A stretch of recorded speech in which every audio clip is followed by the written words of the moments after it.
Hello, everybody. Welcome to this evening's webinar, which is the sort of March of the series that we do on a monthly basis.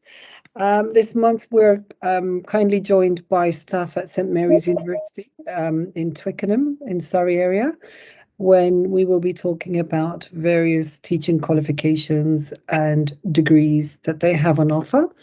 This is mainly as a request put forward by the Turkish Educators Network to me.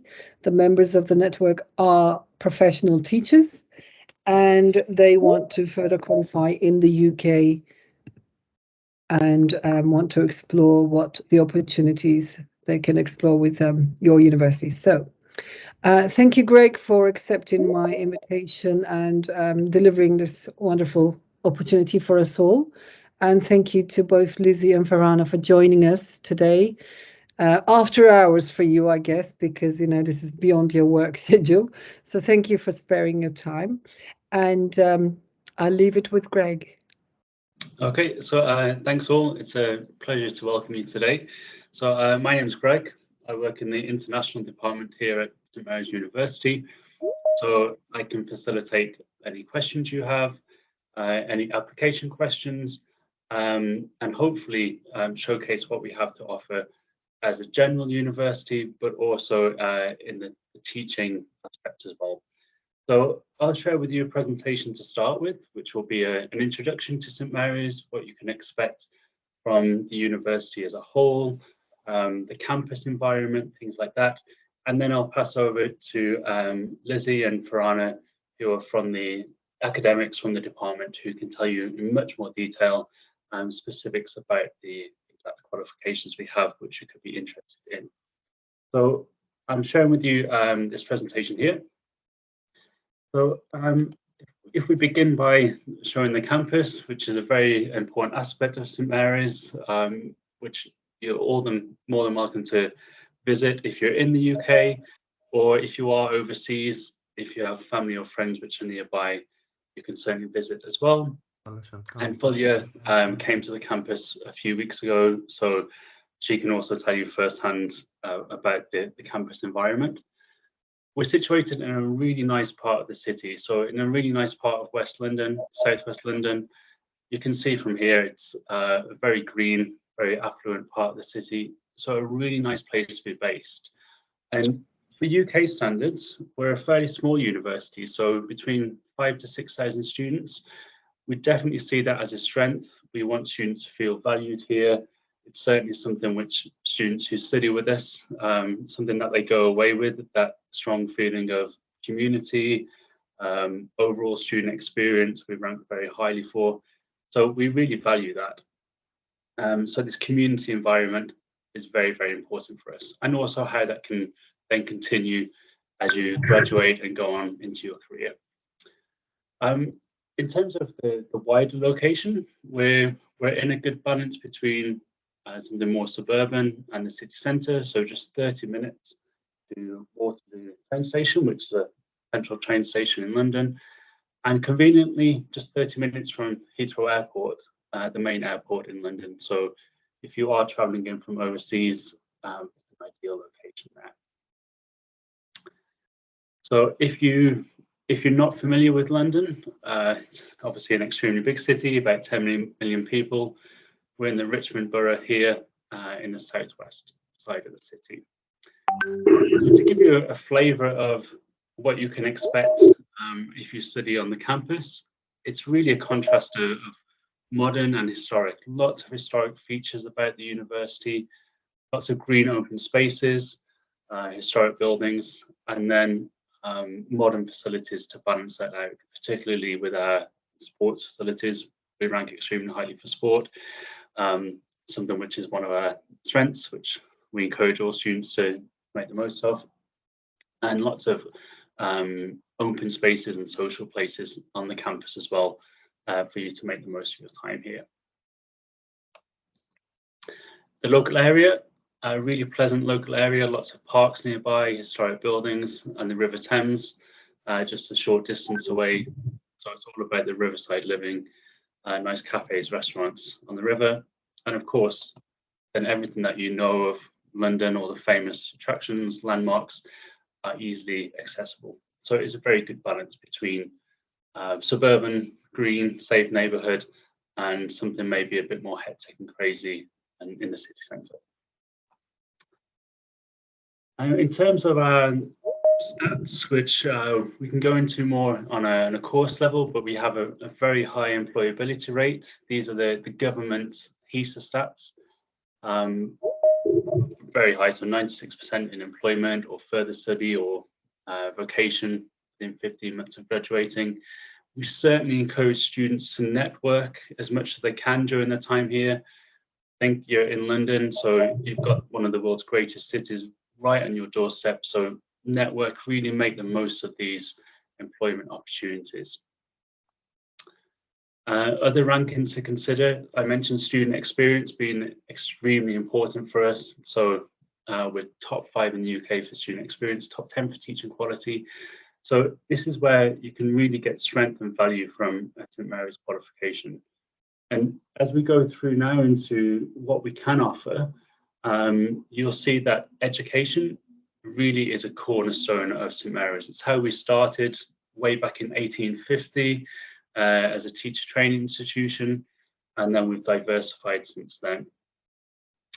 And our Institute of Education is inspected by the government body. It's called Ofsted, and we've achieved the highest possible level with that. So an outstanding provider for our teaching programs in the Institute of Education. So something we're obviously extremely proud of, and something you'll see as my colleagues explain more about the programs, the value that this can bring and the value that it shows.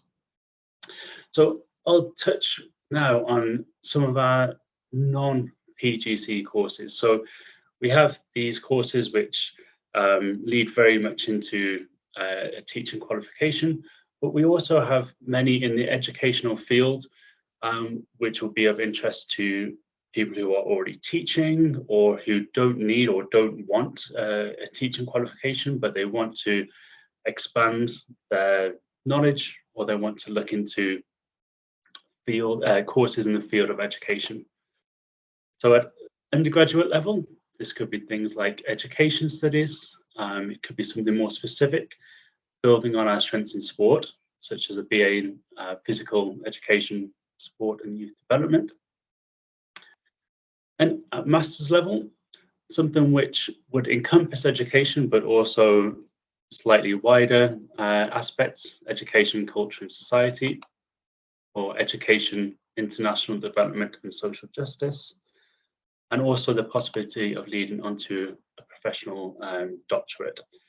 So even if education is something which you have as a professional component, and you want to expand this, there are options beyond the teaching qualifications.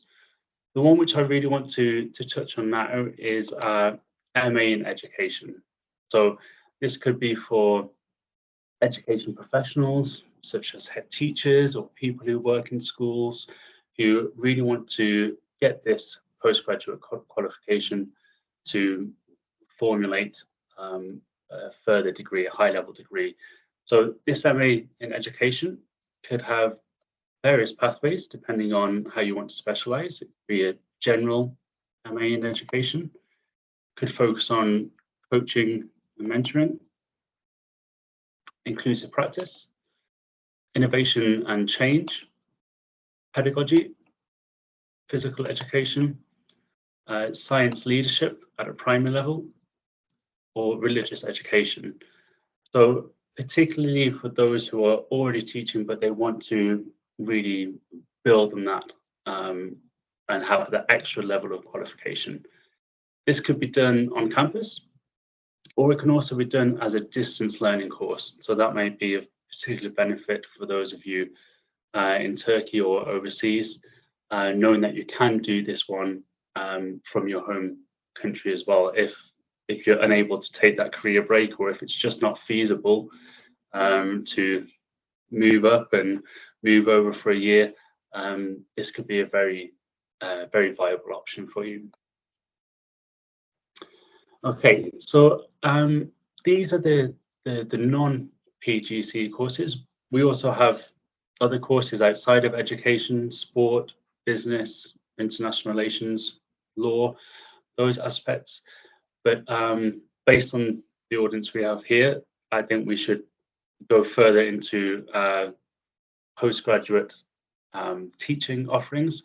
So Farhanda, I'll pass over to you, and if you could go into more detail about our PGC offerings, because there's a lot that we can discuss here, and I think this will form a really good base for many of the participants. So I'll stop sharing my presentation now.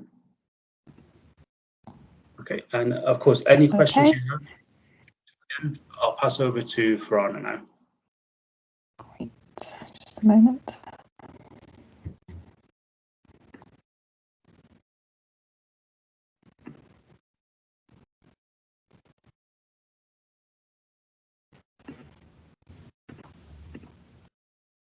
There we go. So hopefully you can all see that now on my screen. Yeah, nice to meet you all. My name is Farhanda. So I look after the recruitment for the primary degrees. My colleague Clive, who isn't here today, but he looks after any secondary degree PGC routes. But you can email either of us and we can help you with your inquiries regarding our courses at St Mary's. So just on to the next slide. So just a bit on why you might be choosing PGCE. It of course gets you your qualified teacher status. So that means you can teach anywhere and you are a qualified, fully fledged teacher, and you can go on to becoming, progressing within your career within that. The best part of doing a PGCE compared to other routes, such as straight into going into school, you do become a reflective practitioner, and this statement is continuously embedded throughout your time at a PGCE and in fact later on as an early careers teacher. And a whole part of it is just reflecting upon yourself, the pedagogical approaches you're taking, the adaptations you might take as a teacher, and the changing environment continuously that you see in the classrooms with students changing continuously. Talked about teaching anywhere as well, but the best part of doing PGC in all of our opinions is the balance that you have of coming onto campus at St Mary's University, because it has to be taught in person. Being in a school university environment, learning with other students, all becoming teachers on the same subjects or the same degree, but also going into schools as well. A whole part of the QTS is that we assess you. We come visit you at the primary or secondary school that you're at, and we see how you're teaching, what the lesson plans you're creating, and we provide you those placements as well. We can discuss about if you have preferences to certain schools, and we usually can do that for one of your development placements. But it's a great balance of going to schools, bringing your theories into classrooms, learning the pedagogical approaches, and going back and forth between that. So it's a nice balance. You usually get about 120 or 121 days in a school placement. That's 3 different schools you'll get as well. And the best part of course, the university environment at St Mary's as a whole, but especially talking about the Institute of Education, is getting the expertise of the lecturers as well. We're not just going to push you out into a school straight away. We teach you on how to become a teacher, which is quite funny to say, teach to teach. But the expertise from our lecturers, they've all had, and I hope they forgive me saying, but years and years of experience of becoming a teacher and what it means to be a teacher. And they all still have connections to schools where they are on the board of governors, are linked tutors themselves, have children themselves too, and they provide that advice to you and are very well still connected to schools. And so it's great having that experience of wealth with them and wealth of experience from them to pick onto your experience going forward. And as Gregory said, that we are graded outstanding, so our teachers do go forward and become outstanding teachers in the various experience and diverse schools that they go to. The primary schools and the secondary schools that we send you to during our placements, they might not be outstanding primary or secondary schools. They might be just good schools. They might have some budget issues. They might have difficulties with specific students, but it's all to push you to the best possible experience that you have as a teacher. But also within that, you get the peer support from not just your university classmates, from your tutors as well, because you get a specific tutor at St Mary's University who will help you guide you in your way. And of course, we can support you as an alumni further too. So that's a great balance of doing a PGC route. And of course, it is a 1-year intensive course, but it's well worth it because you do get the expertise of the classroom and at university. So just on the secondary PGC, so we have the secondary school, so that's ages 11 to 16, can include up to 18 as well, because we have our sixth form here, or the primary, so that's ages 5 to 11 years old. So just for secondary school teaching, with secondary, it is a subject-specific route. So, for example, if you already have an English undergraduate degree, you will become an English teacher. Same with geography, history, mathematics, modern foreign languages, so that's Spanish and French, physical education, religious education, and sciences. So we do physics, chemistry, and biology. You can choose either of those.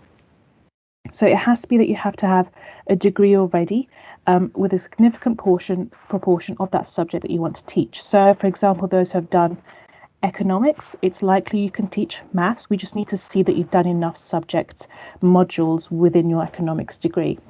If not, for example, and this often happens with history graduates who want to teach English or the other way around, we just need to make sure, or classics rather, you've got enough modules for that. If not, we can always do a subject knowledge enhancement course too, just to make sure that you've got that there. I'll ask some questions there, but we do have an open day and Clive can speak to more about the course specifics, but they are very different degrees there for the PGC course. Now for primary, it looks very different, so excuse all the various blocks of pinks, but we have for primary the full course route, so you just study primary teaching, or you have the primary with PE specialism, so that's physical education specialism. They both look exactly the same, and for those who are sort of interested, what's the difference between just teaching primary and PE specialism? A primary teacher will have to teach across all subjects because they are just mostly focusing on one classroom. A primary teacher will teach English, maths and science. They'll teach art, computing, design technology, drama, PE and RE and modern foreign languages as well. If, like me, you hear the thought of, you've got to teach maths and you're terrible at maths, don't be alarmed. We teach you how to teach maths, and of course you'll brush up on your 12 times tables and so on. But it's learning how students learn. You get the curriculum, and the curriculum never really changes, and the 12 times table is still the same, and how students learn that is still the same. You just need to adapt it. It's all about creating your lesson plans, and we support you in that. And it's really sort of the holy grail for students, and they take that years later and they come back saying, I still use the same lesson plan. They just adapted it as the years go on, and iPads now being used in the classroom and etc. So that's what we support you in. But the difference is with the PE specialism, there's no advertisements we've ever seen of, we need a PE teacher at St. John's Primary School. You won't see that. What is needed is that if you get your PE specialism, you graduate, you go to a job interview for a primary school teacher, you can say, actually, I have a PE specialism. I can lead in PE lessons and become the head of PE or the lead at your primary school and take charge on that. So that's an added bonus there.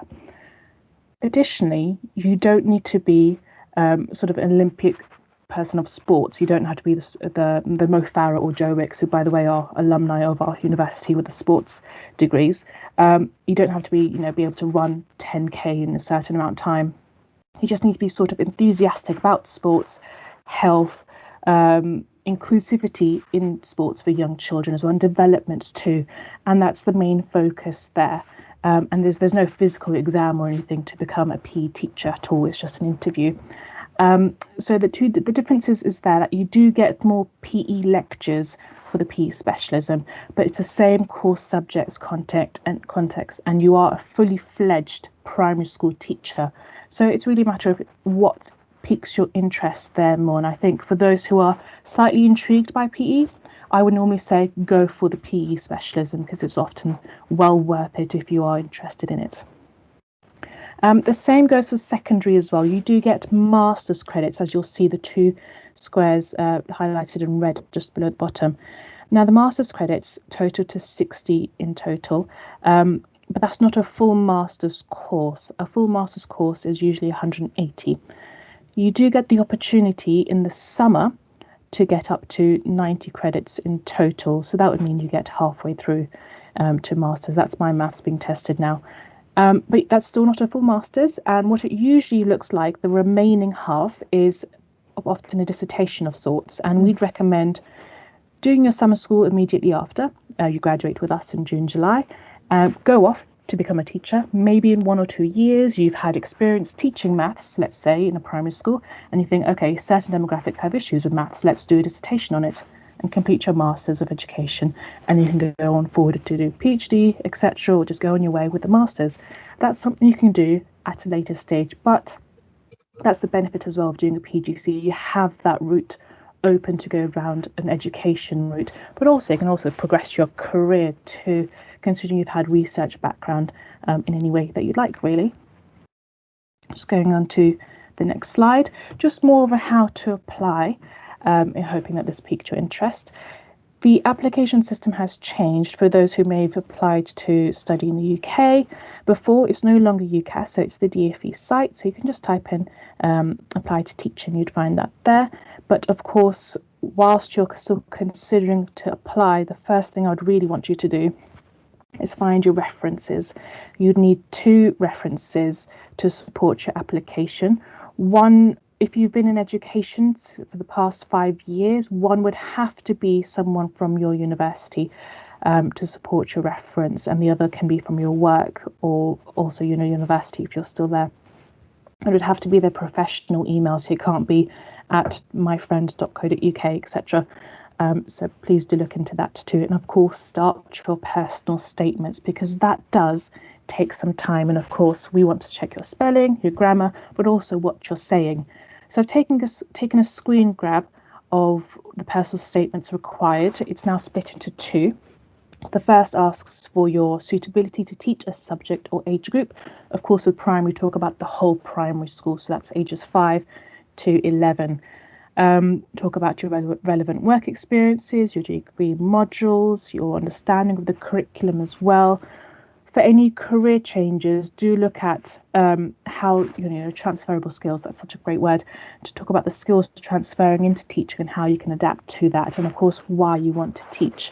It's very well saying that you've had children, younger siblings, babysitting duties, or etc. And liking children is a great key to getting into teaching. It's impossible to teach if you don't like children. But just demonstrate if you've had that experience. I know many of you may already have that. Do it. It used to be a government requirement that people had to have 10 working days to apply. That's no longer the case, so don't worry about it. However, we still do recommend highly that you get experience in a school if you haven't just yet. And if you are in the UK, great, get a UK school experience as soon as you can, if you can. We say this purely for those who haven't had experience in schools, they're not too sure of how the running is, but also to know that they also enjoy teaching the age level that they would want to go into. And also this can support your application and your interview process too. Just more on qualifications, of course, many of you will have your overseas qualifications. Do go onto this email and you can call them and select option 3 just to check your overseas qualification to see if it is eligible. But I will speak about your requirements just in a moment. But just going further onto the QTS, because of course with the PGC you'll get your qualified teacher status. There's been some changes regarding the early careers framework. Or early careers teacher, you might have gone, I'm an ECT, newly qualified teacher. It's now been changed, from NQT to ECT. So what that would mean that if you are hoping to stay in the UK and become a teacher here, you just have to consider it not just a 1-year teacher journey, but a 3-year teacher journey, because you'll get your PGC in 1 year, and then you'll have to remain for another 2 years if you want to continue that, to get your early career framework as sort of an induction period where you go to a job, you get employed, you get paid, but within that school you have a sort of mentorship scheme within that. It's not mandatory if you're thinking of moving away to a different country, and some other countries do that too. So just consider that within your plans. It's not just a 1-year journey, it's often a 2 to 3 years, including that. So just on requirements itself, so for your undergraduate degree for both primary and secondary must be a 2-2 and above. So of course we need to look at your equivalencies regarding that. We'll also need equivalencies for the GCSE, grade C or level 4 and above. So we need the English language, maths and science for primary. For secondary, if it's not a science subject, you won't need science. But of course, if it's a science subject, you'll obviously need a science GCSE C too. And for primary, 2 of those must be held at the point of application. So if you have one still pending, let's say the science is still not available or it's a D, you can retake that with us doing our equivalency tests. And you can do that at St. Mary's, or we have other providers that we accept as well, which is on our site. And of course, you can contact Lizzie too, if you'd like to book that. But do also check that your grades that you might already have are equivalent. So you can do that on Getting to Teaching site and our equivalency pages too. So we have a little chart to say what is equivalent with what. Part of the offer that, hopefully we interview, we check your process and everything. We do also do a DBS check, so that's just a sort of a police check, really, if you like, to check any criminal records, but also a fitness to teach check, which is the statutory requirement to study on the PGCE course, and it is a government requirement as well. I did already mention the GCSE equivalency test, but to also mention, particularly for those whose certificates may be on the other side of the country, at home or elsewhere, to get your originals as soon as you can. You can apply with copies, scanned copies and so on, but as soon as you get an offer onto the course, we really need to see the originals. So do try to do that and also pay for tracked shipping and so on, so do be careful. There are student fees loans available for home students, but it may be not eligible for some of the students here considering it, and there's no bursaries available as well. Just more on the interviews. So for all primary interviews, it's all online. That's this year. It may change if you're considering to apply for the next year, but if you're considering applying for September 2022 entry, this coming September, it will be online. So how that works is we first ask for your interview documents, ID checks. We ask for 2, for your passport or driving license, for example. We shall ask you for a short presentation, and this might be only be for 3 minutes, and it will be on any topic that we give to you. We'll then proceed to your interview questions. And for the primary interviews, we'll do a writing task and any questions that you might have. For secondary, all of them are also online except for PE, that's in person currently. It's the same format except for some maybe more specific subject questions. So for example, if you're interviewing for physics, they might ask you a physics question. For history, they might ask a specific history topic, I guess, if you're a specific experience on a certain time period. And so on. So we'll notify you regarding that, and you'll be interviewed by a historian for a history PGC subject. The teacher training year, secondary, I believe, starts just a week after, but for example, just for argument's sake, we're starting on the 1st of September. Lectures are on campus, Monday to Friday, 9 a.m. to 4 p.m, and that's pretty much confirmed. It might start maybe an hour later or finish an hour earlier, but it's pretty much full-time on campus, and occasionally we have 5 to 6 p.m. finishes as well. In October, the following month, we then send you off to school placement, and that's a school that's local to your home address in the UK. So that would be sort of the Greater London area, about 45 minutes to an hour commuting distance from you. And we'll get your preferences in terms of if you'd like to drive, you prefer train, if you need to visit your nan on the way home for whatever reason, we'll help you do that as best as we can. We can't make any promises because we're very limited amount of schools we have, but we do try our best. But with that too, of course, that's from October to December, but you'll have assignments throughout the year of modules to complete, your coursework, group assessments, and that's until Christmas. And then you're back on campus again in January, off again to another school, and then back again just after Easter to your longest and last placement, which is also assessed. So it's very full-on year, but very rewarding because it is just the 1 year you really need to train, essentially. Just moving on to other activities. So whilst you're here with us for the 1 year training, there are other activities that you can take part in, and some of them do come at a cost, some of them don't, just to sort of enrich your time with us. So of course we have a development placement. That's your second out of the third placement. You can choose which one it might be for whatever reason. Perhaps a PE specialist school or a faith school, etc. That's something you can do. I've spoken about the Master's Summer School to get your additional 30 credits to total to 90.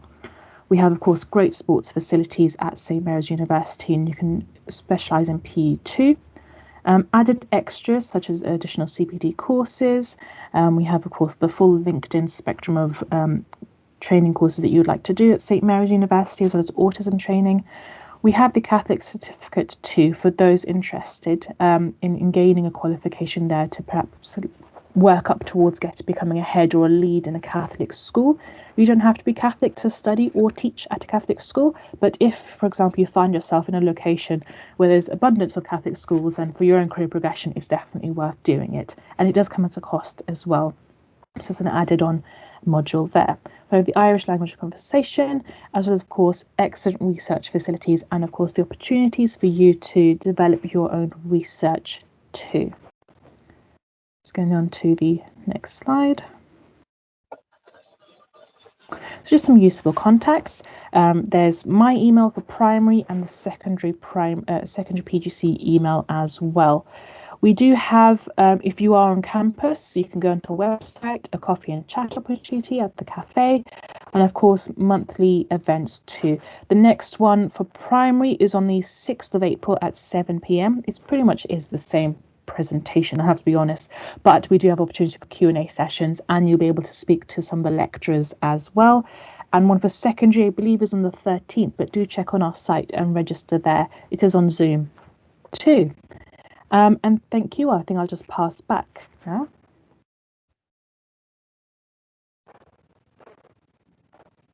Okay, great. Thanks, Farhanda. That was a really comprehensive overview of the courses, the requirements. So I hope that's given a very, very solid background. So that was really informative. Thank you. And something which you mentioned throughout our presentation, lots of acronyms with anything like this. One of the ones that you would have heard is QTS, so Qualified Teacher Status, and something which my colleague Lizzie can talk in more detail now about is our assessment-only QTS route. So she'll tell you more, but this is primarily for people who are already in the UK and who already have experience of working in schools, and that they want this qualification, this qualified teacher status qualification. So Lizzie, I'll hand over to you now to explain in more detail. I haven't done a presentation by Teams before, so hopefully you're going to be able to see my slides, are you? Can you see my slides? No, I can't get my slides to you. Have you given me control? Yes, you should be able to share as Greg and Farhanda did. Let me see if I can get it another way. Sorry about this. That's all right, not to worry. You can send it to Greg and he can share maybe. Yeah, it might be easier. Maybe I have to do that. I'm not quite sure why. Okay. It's obviously not coming up. So I'll send it to you, Greg, if that's okay. Okay, yeah, that's fine, yeah.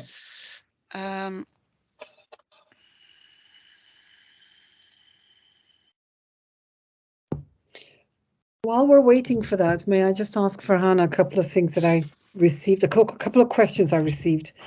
Now, we've mentioned primary and secondary separate PGCEs. Yeah. The question was, is that what you can do? If you do a secondary one, you can only teach at a secondary school. You can't teach at a college or a primary school. Does the qualification qualify you for below levels, or do you have to do anything further? So for secondary, for example, you can teach across secondary ages. So that's ages 11 to 16. Whilst you're doing the PGC with us, you can also train to teach up to 18-year-olds. So that does include higher education colleges, further education colleges as well. So but you just need to get your early careers teacher framework training and induction to progress onto teaching to that level, because of course they're doing their A-levels and further education at that point. But you are trained then as a secondary school teacher. You won't be able to teach at a primary school the next week, for example. You can, after some experience, do an adaptive course. I'm not too sure about that. I can check with my colleagues regarding it. But yeah, once you do the one, you are qualified for that one. Okay, and the same, obviously, vice versa. If you're qualified only for primary, you can only teach at primary. Another question just came out. How about counselors, school counselors, people who have qualified as school counselors or psychological counselors in schools abroad? What must they do to be able to qualify to work in schools in the UK, especially with special education needs, stuff like that? Yes. Well, of course, if you have qualifications in counselling, that's absolutely fantastic. And I'm not sure of what routes will be offered, I can say right now. But if you share that in your application and you share that during your PGC journey, that's definitely something that can progress you to something there. Or training, be able to support in something. If someone's good at finance, to be able to demonstrate, career changes events in a secondary school. So counselling, we'll need to think about that. But yeah, if it's just a counselling role, that'd be a different route to take.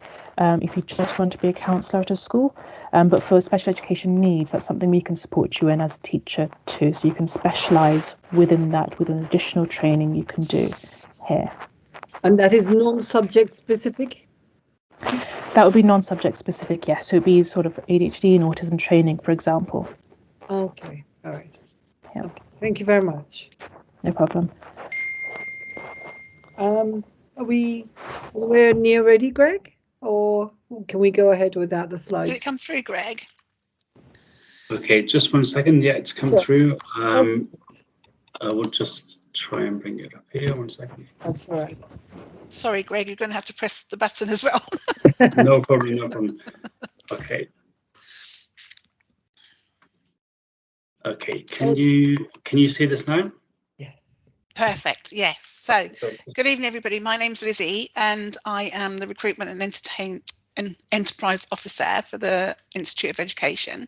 And part of my role is the assessment-only route to QTS. So, if I go to the first slide, please, Greg.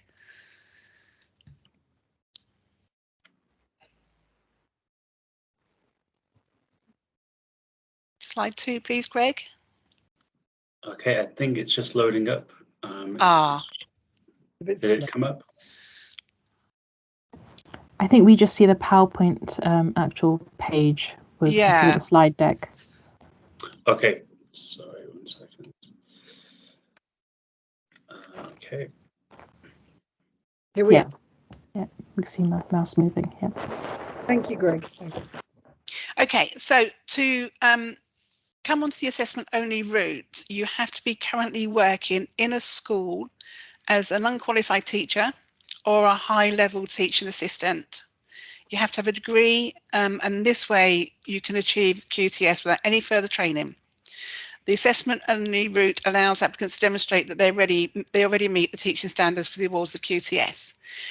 You have to be in a school currently teaching for a minimum of 2 years, and you have to have 6 weeks experience in a school at a different key stage, a different school at a different key stage. So you have to have your degree, you have to have all the normal qualifications that you would have to become a teacher. Your GCSEs have to be in place, but you have to show that you already currently meet the teaching standards. It's not a training programme, and it only takes about 8 to 12 weeks to complete. You've got to be having sole responsibility for planning, assessing and delivery of a class. So it's not really suitable for somebody that does one-to-one teaching. It's more suitable for whole class teaching. Sorry, Greg, could you move to the other side, please? I don't quite know why it's coming up as it's not coming up as a slideshow. Okay. So I think we're seeing different things here. So can you see the entry criteria page? Okay, yeah, so that's fine. So to go on to the assessment-only route, you have to hold a degree of 2-2 or above. International applicants must demonstrate through ENIC that their degree is equivalent to a 2-2 classification, and the same with their GCSEs. We have quite a lot of international applicants on the assessment-only route, but their whole of their qualifications have to go through ENIC. and you've got to be teaching for a minimum of 2 years with another 6 weeks experience in a second school setting at a different key stage. And that really is the assessment only route. There's not much to it at all. It's not suitable for somebody to get their PGCE with QTS. You have to have your degrees in place, and it is just to show that you are able to meet the teaching standards. So my presentation was very quick, I'm afraid. Okay, no problem. I think, okay, is that, are we back to the main screen now? Yes. Can you see everybody? Yeah. Yes. Okay. So thanks for bearing with us with the presentations on Teams never seem to go smoothly for some reason. That was good. That was good. Thank you so much, Lizzie, for the effort, definitely, and for the support, Greg. Thank you. So from what we understand with the QTS is that you have to have a degree in any field. Yes, it can be in any field. It can be in any field. Yes. But, you know, if it's relevant, then it'll serve your purposes better, obviously. Yes. You know, if it's in an area that you could apply to your work. Yes. And then you can go direct in from a more work experience route rather than a school route. It is a more work experience route. So it's for people that actually are unqualified teachers at the moment. It's just give them an option to get QTS and to become qualified teachers rather than working as unqualified teachers. Mm-hmm. Could teaching assistants apply, Liz? They can, as long as they have sole responsibility for planning, delivery and assessing of a class. Okay. So it has to be their sole responsibility rather than they're working with a teacher during the class. Okay, so they need to have done maybe temping or covering. You have to be employed full-time in a school, really, to go through this route. We can't put you through the assessment only route by finding you a school. You have to be in a school, employed, and have been employed for a minimum of a year in the school that you are currently working, but have a previous year's in a school previously before. Can we talk about some of the costs associated, perhaps, with, for example, QTS? Who pays and how it's covered, how it's funded? Okay, so the assessment only route is £2,500 to do. Depending on the school that you are in, they may well sponsor you to do the assessment only route. Otherwise, there is no funding for the assessment only route. It would either be paid by yourselves or by the school that you're currently working in. Most schools do support their teachers to go through the assessment only route because it's beneficial for them as well. They may just tie you in to stay at the school for a period of time, so that the money they're giving to you to train is going to be worth their while. And how long is this assessment? It takes about 8 to 12 weeks. 8 to 12 weeks. Okay. And is there a certain number of hours teaching required for this? We'd like you to be teaching the similar timetable to an early career teacher. An early career teacher would be teaching. So about 50% of their timetable, 50 to 80% of their timetable. And are any of these programs available for them to take online? I know that you have to go to their schools to observe, but can they do the paperwork side of things? There's very little paperwork for assessment only, apart from the application form, and you have to get your folder together showing that you meet all the teaching standards. So that could be your schemes of work, your lesson plans, lesson observations, that sort of thing, and that has to be tied into the teacher standards.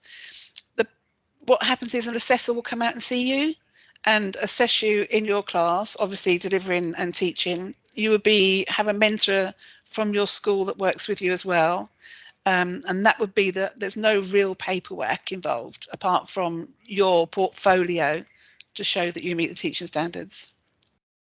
Great. Okay. Just a shout out to our audience. If anybody has any questions, they're welcome to come forward at this point, I think. Is that right, Greg? Is there anything you want to add? I just want to, some of my notes, I just want to say while people are thinking about their questions, but I was really, it was really interesting to hear Farhanda say that, you know, the schools that you're teaching in, that we're going to place you in, aren't all going to be outstanding. I think that's a great opportunity, and that's a very big plus. because you may be receiving an excellent education yourself through St Mary's program, but you really need to see how schools are doing at various, levels of problems, going from sort of, one issue to the other perhaps, and how the school is dealing with it, how the teachers, how the students are dealing with it. It's very important to be able to, be actively involved in such situations and learn from, and that's a very sort of important part of this whole education. And when you choose these schools, you said that you have some choices if you want to do such and such. Yeah. Can you give us some examples of such placements that you've done? How do you choose these schools to work with? So the development placement is really somewhere you can really choose where you would want to go. But for example, if we have a PE specialism student and we know a school needs a PE specialist to sort of thrive, or they have someone to develop you there regarding your PE training, we can support you in that too. If a student is trying to focus on their Catholic certificate, we can send them to a faith school. And similar to that, to ADHD and SEND specialism, etc. So we can definitely get at least one of them to support you in that. Obviously, partnerships pending if we're able to find the schools too, because we are competing with various other ones. But because we are graded outstanding, we do try to say that we get our pick of schools to send you all to places.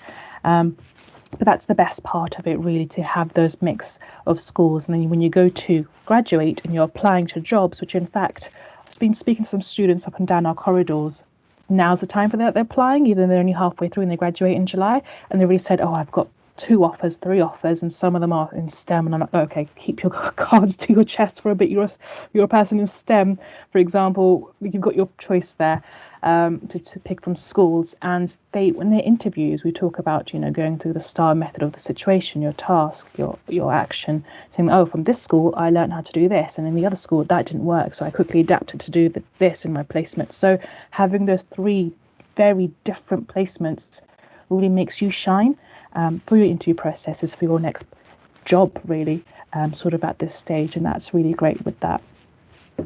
Thank you so much. Right, and that ticks off another question from my list. Another question is that as the UK is a multicultural society, and we know that some of the teachers don't always speak the best accent in their jobs.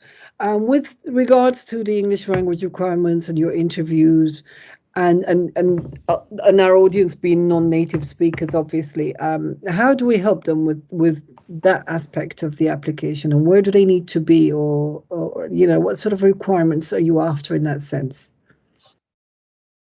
Yeah, I can answer this. So for our interview, we do test your communication. So part of it is just seeing your communication skills, your ability to relay your thoughts and your answers and your experience and knowledge regarding teaching as well, and of course your commitment and dedication to teaching as a career, but also your phonics too.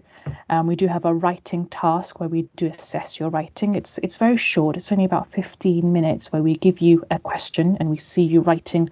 It's on OneDrive, so very similar to Teams, where you can see someone typing at the same time as you are, and it's just your writing ability. We're not asking for the Dickens of writing, etc., or the Shakespeare. We're just wanting to see how you are thinking on the spot and your writing ability, because there are master's modules within the PGCE courses, and again, it's not a whole master's, but we are wanting our students who had that graduate experience in writing essays in English, and so that's what we're expecting. Accents, not a problem at all. We've wide diverse amount of staff and students at St Mary's University, all varying accents, so that's not a problem at all. It's just a matter of relaying it to the students as best as you can. So yeah. Great, thank you. And speaking on behalf of the audience here, the qualifications are translated to a comparability document by ECTIS, what used to be NARIC. And most Turkish teachers that are in the UK now hold an equivalency of some sort for the GCSE A-level plus the degree qualifications that they have, and their experiences can also be evidenced by, you know, letters from schools, etc. The only thing that doesn't reflect in the ECTIS is the English qualification, because the English they're learning is actually English as a foreign language. It's EFL that they're learning at school, EFL, but it's nowhere equivalent to GCSE English. Is that a problem with, would that create a problem with sort of your entry requirements? Because they haven't done English as a subject, but talking purely from the assessment only route, yes, they would have to do an equivalency test in English language. The best way for them to practice this is to download past papers from a website called AQA or edXL, and it gives them an idea of what an English equivalency test is like. We at St Mary's write our own tests, so they're not from one of these exam boards, but it will give them good practice to use that, and also to get their time in for the exam. So they would probably have to do an equivalency test. Okay. And the equivalency test for what level here? What level are we It's a foundation level. Foundation level. Yeah. So it's got to come out at grade C or level 4. I see. Okay. Great. Okay. I've made my notes on this too, and I think everyone's done the same. Are there any questions from the audience here? Is there anybody that wants to ask anything? Then now is your time, because we're almost coming to the end, and we've almost. I've covered all the questions that I've received. So, is there anything you want to add, Greg, while waiting a couple of minutes, maybe? No, I think if there's questions that come after, I'll put my email in the chat section, and we can make sure it gets to the right person, because we know there's a lot to consider with these teacher training qualifications, which is one reason why we've done this session. So I'll put my email in the chat function now. So feel free to email me directly. Anything you can think of, it's not a problem.